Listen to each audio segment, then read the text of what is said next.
الخوت السلام عليكم، ومع كامل احترامي لكم، وسمحوا لي غادي ندرج هذا المصطلح في هذا الفيديو، ولكن تعليقا على واحد القرار اللي خرجته الحكومه جديد ديال دعم الحملات الانتخابيه المقبله بالزياده ديال 180% مقارنه بالدعم اللي كان في 2021 اللي جابت لنا عزيز اخ النوش. فهذا الدعم سيدي وصل ل 40 مليار سنتيم، يعني كنتكلموا في اكثر من 400 مليون درهم. مبلغ اللي هي كبير بزاف، وقت اللي البلاد كتعاني من ارتفاع الاسعار، من التضخم، من عزوف الشباب على ممارسه السياسه، يعني عدم الثقه في الاحزاب المنتخبه.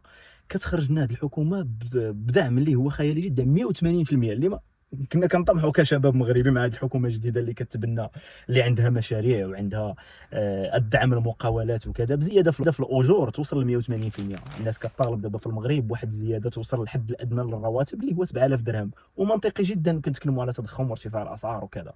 فقرار جديد اللي صدمني صراحه، وما يمكن وصفه الا، خصوصا تعليقا على الناس اللي كتبيع الاصوات ديالها في هذه الحملات الانتخابيه، الا بظاهره الدعاره السياسيه. كيف ما قال رشيد العشاشي في حلقه من حلقاته، الناس اللي كتمارسها الاحزاب السياسيه هي الممارسه على الدعاره، والناس اللي كتمارس عليها الدعاره هي الناس اللي كتبيع الصوت ديالها. يعني ما يمكنش انت كتبيع صوت ديالك ب 200 درهم من اجل واحد الطمع وقتي. يعني 200 درهم مش دير لك اصلا دابا في النهار، طمع وقتي لحظي مقابل واحد 5 سنين من تضارب المصالح، من حكومه الفرقشي كيف ما كيقولوا، من نهب المال العام، من عدم تسيير الشان الداخلي للدوله.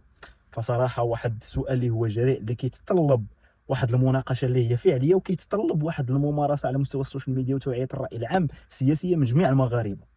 يعني ما كنشوفوا صحيح ان عزوف الشباب على ممارسه السياسه لا عدم الثقه، ولكن في نفس الوقت كنشوفوا مجموعه من الشباب اللي خصو يوعى سياسيا، لان اللي كيهم في البلاد شكون اللي خلانا حنا نهاجروا خارج البلاد؟ راه هو تحسين المعيشه، تحسين الجوده ديال الحياه في المغرب، اللي كنتمناو ان الحكومات تحقق وتشتغل عليه. رفع مستوى الدخل الفردي، الحد الادنى للاجور، فرص الشغل للبلاد، تطوير على مستوى الصحه، على مستوى التعليم. فلا كانت هذه ما غاديش حنا نهاجروا ونخرجوا خارج البلاد. اللي الاشكاليه اللي طرحت اخر مره ديال هجره الشباب من الدخول للسبت اكثر من 60,000 واحد، وكانت فضيحه بالنسبه لبلدنا الحبيب. فقولوا لي الراي ديالكم في هذا التخصيص ديال هذا الدعم الكبير بزاف. يعني راه 40 مليار سنتيم، زياده ب 180% مقارنه ب 2021. سؤال اللي كيطرح نفسه، علاش؟ شنو السبب؟ الله يستر والله يدير شي تاويل الخير الشباب. السلام عليكم.